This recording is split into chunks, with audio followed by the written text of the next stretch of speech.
గుజరాత్లో అధికార పీఠాన్ని హస్తం చేసుకోవాలని కాంగ్రెస్ పార్టీ భావిస్తుంది. తద్వారా ఢిల్లీ పీఠాన్ని అందుకోవాలని ఆ పార్టీ వ్యూహాత్మకంగా అడుగులు వేస్తుంది. దీంతో మోడీ పాలనకు చర్మగీతం పాడేందుకు భవిష్యత్తు ప్రణాళికను సిద్ధం చేసుకునేందుకు ఆ పార్టీ వడివడిగా అహ్మదాబాద్ వేదిక నుంచి శ్రీకారం చుడుతోంది.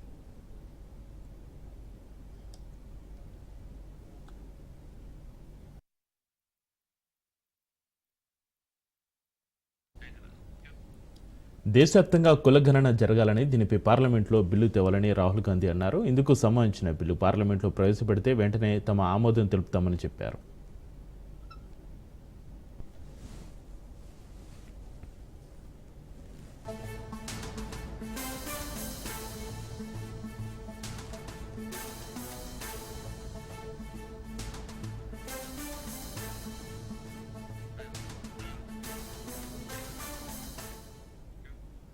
మతాల మధ్య ప్రధాని మోడీ చిచ్చు పెడుతున్నారని, గాంధీ విధానాలకు వ్యతిరేకంగా పనిచేస్తున్నారంటూ అహ్మదాబాద్ వేదికగా జరుగుతున్న ఏఐసీసీ ప్లీనరీ సమావేశంలో సీఎం రేవంత్ రెడ్డి ఆగ్రహం వ్యక్తం చేశారు. గాడ్సే సిద్ధాంతాన్ని మోడీ ప్రోత్సహిస్తున్నారని, ఎట్టి పరిస్థితుల్లోనూ తెలంగాణలో బీజేపీని అడుగు పెట్టనివ్వమంటూ రేవంత్ రెడ్డి వ్యాఖ్యానించారు.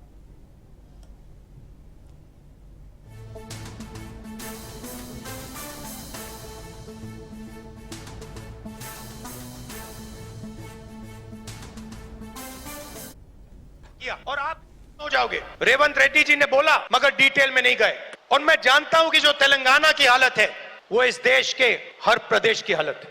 तेलंगाना में 90% आबादी ओबीसी, अति पिछड़ा, दलित, अति दलित, माइनॉरिटी, आदिवासी। तेलंगाना का कॉर्पोरेट सेक्टर देखिए, मालिकों की लिस्ट, सीईओ की लिस्ट, सीनियर मैनेजमेंट की लिस्ट, 90% में से आपको एक व्यक्ति नहीं मिलेगा।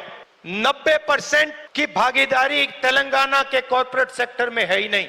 आजकल 21वीं सदी में मजदूर को गिग वर्कर कहा जाता है। वो घरों में खाना ले जाते हैं, घरों में खाना पकाते हैं, पिज्जा ले जाते हैं, अमेज़न की डिलीवरी ले जाते हैं, धूप में ले जाते हैं, सड़क पे मरते हैं।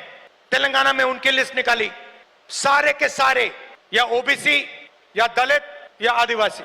अब तेलंगाना में जाति जनगणना ने एक बिल्कुल नया औजार दिया है। तेलंगाना में हम सचमुच में विकास का काम कर सकते हैं। तेलंगाना में हम पिन पॉइंट एक्यूरेसी के साथ भागीदारी के बारे में हर सेक्टर में आपको बता सकते हैं। और मैं खुश हुआ कि जाति जनगणना होने के एकदम बाद हमारे चीफ मिनिस्टर ने और हमारी टीम ने ओबीसी रिजर्वेशन को 42% तक पहुंचा दिया है। गांधी परिवार है जो लोग राहुल जी के साथ जोड़कर मोदी के खिलाफ लड़ाई करने के लिए तैयारी करना, हम लोग गांधी जी वारिस बनकर मोदी जी और गाडसे परिवार को हराना है देश में। इसीलिए किसानों के लिए, युवताओं के लिए, महिलाओं के लिए हमारा सोचधारा CWC में जो चर्चा हुई है 2 दिन से, यहाँ से हम उम्मीद लेकर, सुझाव लेकर हम वापस जा रहे हैं। तेलंगाना में भारतीय जनता पार्टी को कदम नहीं रखने देंगे। गुजराती जनता को परिवार रिश्ता है वल्लभ भाई पटेल जी से, मगर तेलंगाना 4 करोड़ जनता को दिल का रिश्ता है वल्लभ भाई पटेल से। हमको जो आजादी दिलाया वो वल्लभ भाई पटेल जी ने। आज वल्लभ भाई पटेल जी के जो धरती से सोनिया जी के नेतृत्व में हम लोग भारतीय जनता पार्टी को तेलंगाना में कदम रखने नहीं देंगे। भारतीय जनता पार्टी को हम रोकेंगे तेलंगाना में, उन लोगों को माफ नहीं करने वाले हैं। आजादी मिलने के बाद गाडसे के परिवार गांधी जी को 6 महीने भी बर्दाश्त नहीं किए। आजादी मिलते ही गाडसे परिवार ने, मोदी जी परिवार ने गांधी के ऊपर गोली चलाए, गांधी के हत्या किए।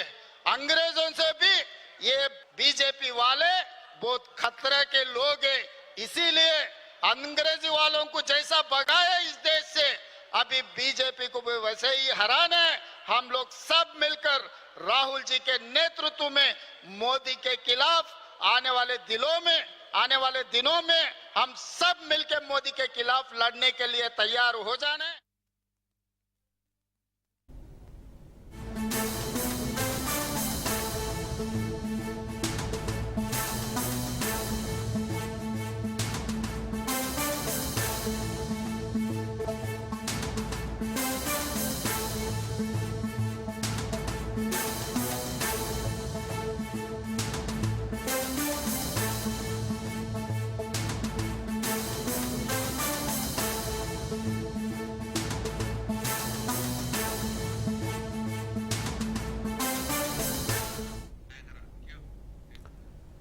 రంగారెడ్డి జిల్లాలో సీఎం రేవంత్ రెడ్డి పర్యటించనున్నారు. మంచిర్యాలలో పలు అభివృద్ధి కార్యక్రమాల్లో పాల్గొనున్నారు. రేవంత్ అభివృద్ధి పర్యటనలో భాగంగా యంగ్ ఇండియా పోలీసు స్కూల్ను రేవంత్ ప్రారంభించనున్నారు. ఈ కార్యక్రమానికి డిప్యూటీ సీఎం బట్టి విక్రమార్క, మంత్రి శ్రీధరబాబు హాజరు కానున్నారు.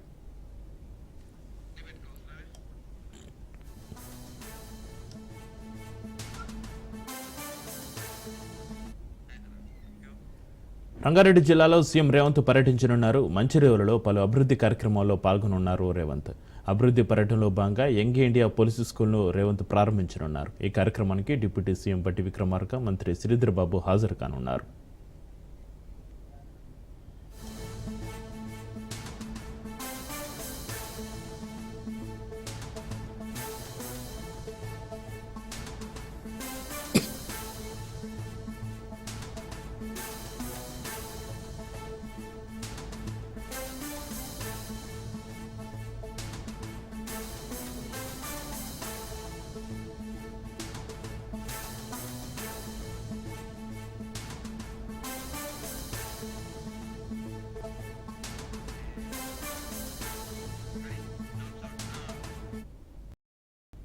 కాంగ్రెస్పై బీఆర్ఎస్ ట్రబుల్ షూటర్ మాజీ మంత్రి హరీష్ రావు ఫైర్ అయ్యారు. కేసీఆర్ది సాగు భాష అయితే రేవంత్ రెడ్డిది చావు భాష అంటూ సెటర్లు వేశారు.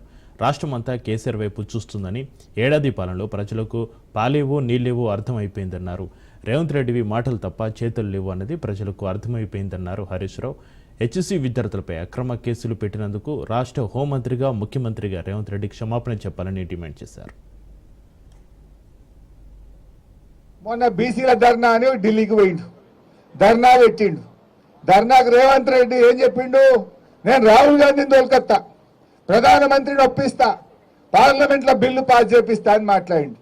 కానీ ఢిల్లీ దాకా పోయినాక అర్థమైంది ఏంది? ఈయన పిలిస్తే రాహుల్ గాంధీ రాలే.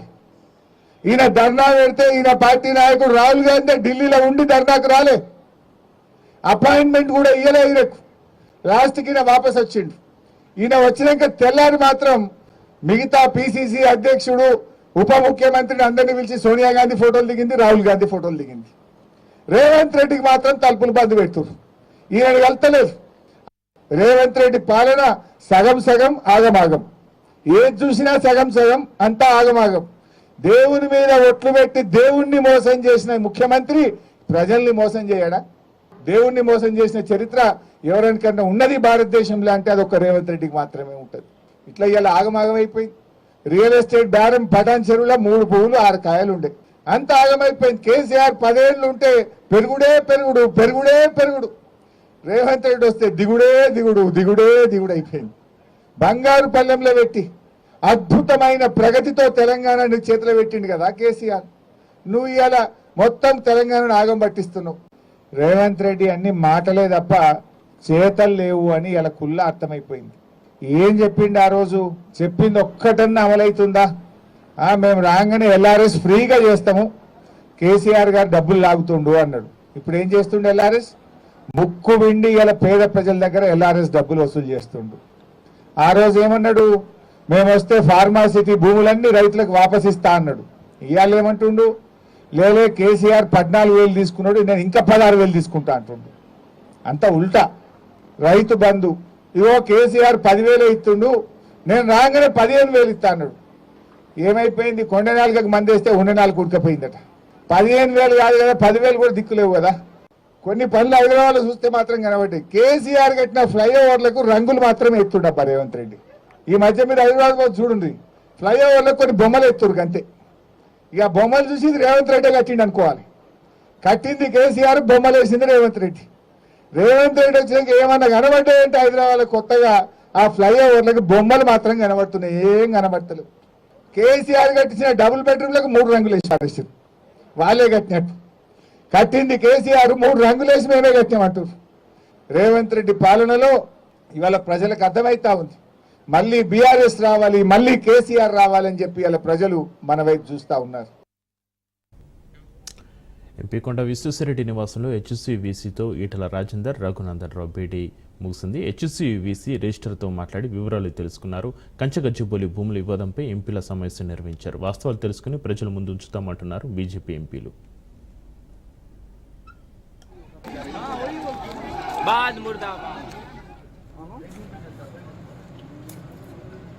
నువ్వు రాలేదారా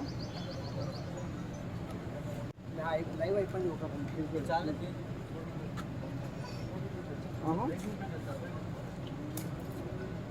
నువ్వు రాలేదారా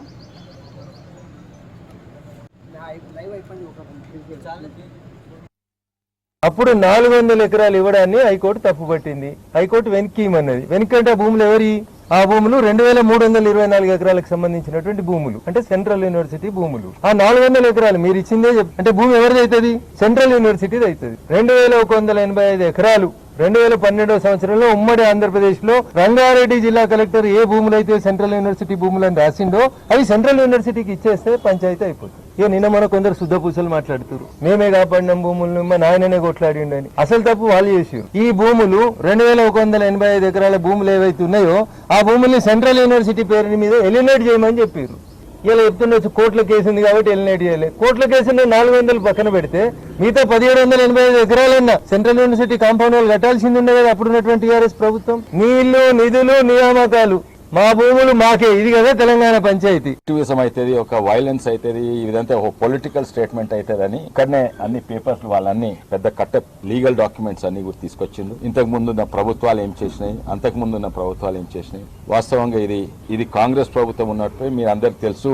2324 ఎకర్స్ భూమి కాంగ్రెస్ ప్రభుత్వమే ఇది అలాట్ చేసింది హైదరాబాద్ సెంట్రల్ యూనివర్సిటీ. దాని తర్వాత ఎన్నో సంస్థలకు మళ్ళా ప్రభుత్వం వాపస్ తీసుకుంది. మీకు ఐఎంజీకి ఇచ్చింది, అది తెలుసు.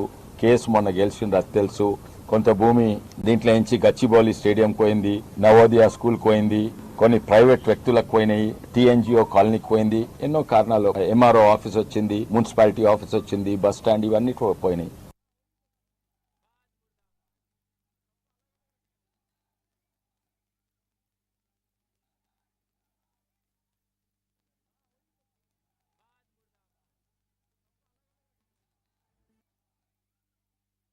ముందు చూస్తే నుయ్యి, వెనక చూస్తే గొయ్యి అన్న చందంగా ఉంది రైతుల పరిస్థితి. ఒకవైపు పంటలకు నీరు లేకపోవడం, మరోవైపు పండించిన పంటకు గిట్టుబాటు ధర లేకపోవడం, ఈ రెండు కారణాలు రైతులకు పెద్ద సమస్యగా మారాయి. పంటలు సరిగ్గా పండక 6 కాలం కష్టించిన అన్నదాత గుండె తల్లడిల్లుతోంది. ఇలాంటి క్లిష్ట పరిస్థితుల్లో ప్రభుత్వం ఆదుకోకపోతే ఆత్మహత్యలే శరణ్యమనేలా ఉంది వారి పరిస్థితి.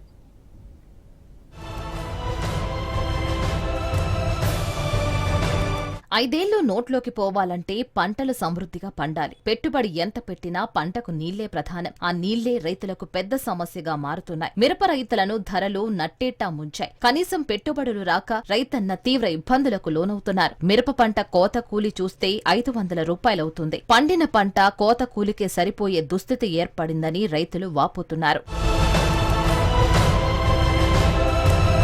పల్నాడు జిల్లా ముప్పాళ్ల మండలం మాదల రామకృష్ణాపురం చుట్టుపక్కల గ్రామాల రైతులందరూ పెద్ద సమస్యలను ఎదుర్కొంటున్నారు. చుక్క నీరు అందక ఎదురు చూపుతోనే కాలం గడిచిపోతోంది. రబీ వరితో పాటు మిరప పంటను కాపాడుకునేందుకు అన్నదాతలు వ్యయ ప్రయాసలు పడుతున్నారు. ఈ నెల 15వ తేదీ వరకు సాగర్ కాలువలకు నీటి సరఫరా పొడిగించినా అవసరం మేరకు నీరు అందడం లేదని, తూములకు నీరు చేరక చాలా చోట్ల పొలాలు తడవట్లేదని రైతులు ఆవేదన చెందుతున్నారు. మిర్చి 2 ఎకరాలు వేసాను. మాదల గ్రామం ఉప్పాల మండలం పల్నాడు జిల్లా. మిర్చి 2వ కోత కోసాం. నీళ్ళు లాక ఎండిపోతున్నాయి తోటలు. రోడ్లు నీళ్ళు రాట్లా.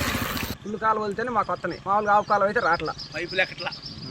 రాకనగా పుల్లు కాలం వస్తేనే నీళ్ళు ఎక్కుతాయి, లేదా మోటార్ డ్రాప్ కాడ పైపులకి ఎక్కలేదు. పెద్ద మేజర్ కావాలి, చిన్న మేజర్లకే ఇది పెద్ద సమస్య అయిపోయింది మాకు. ఇది వచ్చే బరి వదిలితే 2 తొళ్ళు పెడితే ఆ ఉండ సన్నగా అంత సాగు వద్దే కథ రైతు కోసుకున్నా కూలీ గిట్టుబాటు అయితే. ఈ రైతు కూలీలో కూడా చాలా పరిస్థితి ఎదురిచ్చే పరిస్థితి వచ్చింది రైతుకి. ఆడిపోతే 9,000 8,000 ఇస్తాం అన్నారు. గర్భాలు పోయి అంటున్నారు. నాన్న వ్యవసాయ అవసరాలు పడుతున్నారు రైతులు. దీనికి దృష్టిలో పెట్టుకుని మీరు మా 15 దాకైనా పుల్లు కాలం ఇస్తే కొంతమంది గెట్టనవుతారు. దావశలు చాలా 100% పండిపోతాయి. ఇది ఏ మాత్రం వచ్చినా 160% మంది దెబ్బతింటారు. 40% మంది లబ్ధి పొందుతారు మా దావకి. ఇది మాత్రం ముమ్మాటికి నిజం.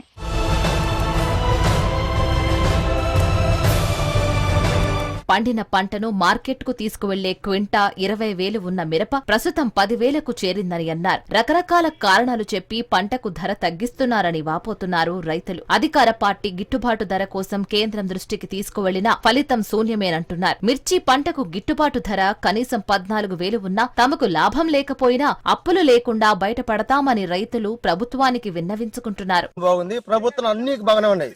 ఒక రైతుకి ఒక అనుకూలంగా లేదు. రైతులు ప్రతి ఒక్కరు ఉంటారు, రైతును ఆదుకున్న వాళ్ళే గొప్ప మనిషి. గిట్టుబాటు ధర ఉంటే మినిమం 14-13 సార్లు మేడం బయటకు వస్తాం. మా డబ్బు మీద పైన అప్పుల నుంచి బయటకు వస్తాం. 14-13 ఉంటే చాలు. అంత అత్యాశగా మాకు లేదు రైతుకి. ఈ ఏడు మేము బయటకు వస్తే చాలు. అంతవరకు మా నమ్మకం. అది దయ ఉంచుకొని సీఎం గారు కానీ ఎంపీ గారు కానీ న్యాయం చేయగలిగితే.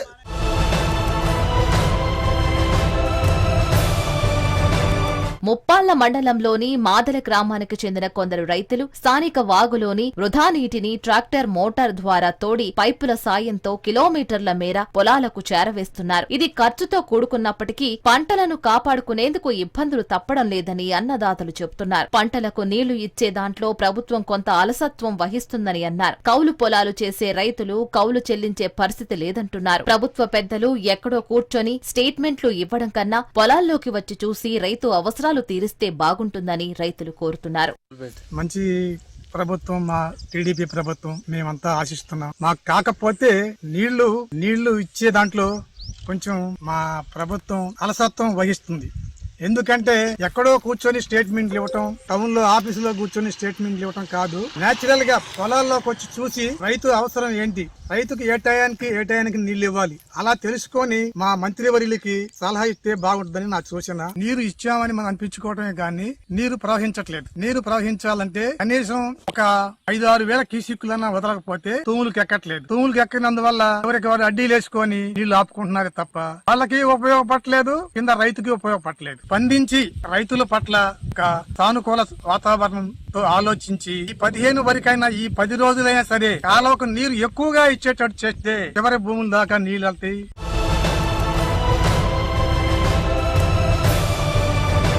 20 రోజుల నుంచి నీళ్లు సరిగ్గా రావడం లేదని, కాలువ నీళ్లు చాలా తక్కువగా ఇస్తున్నారని, ఈ నెల 15 వరకు నీళ్లు ఇస్తామని చెబుతున్నప్పటికీ 3000 నుంచి 5000 క్యూసెక్కుల నీరు ఇస్తే ఇది రైతులకు సరిపోవడం లేదని అన్నారు రైతులు. చివరి పొలాల వరకు నీళ్లు అందడం లేదని, కోతకు వచ్చిన మిరపచేలు నీళ్లు లేక ఆకు ముడతకు వచ్చి వాడిపోతున్నాయని, కొన్ని పంటలు ఎండిపోతున్నాయని ఆవేదన వ్యక్తం చేస్తున్నారు. కొన్ని పొలాల్లో పచ్చిమిరపకాయలు దండిగా ఉండి అవి కూడా ఎండలకు అవిసిపోయి తాలుకాయిగా మారే ప్రమాదం ఉందంటున్నారు. రైతుల గురించి మాట్లాడే ప్రభుత్వం ఇప్పటికైనా రైతుల పట్ల సానుకూలంగా ఆలోచించి పూర్తి స్థాయిలో నీరందిస్తే మిర్చి, నూగు, మొక్కజొన్న పంటలను కాపాడుకోగలుగుతామని రైతులు చెబుతున్నారు.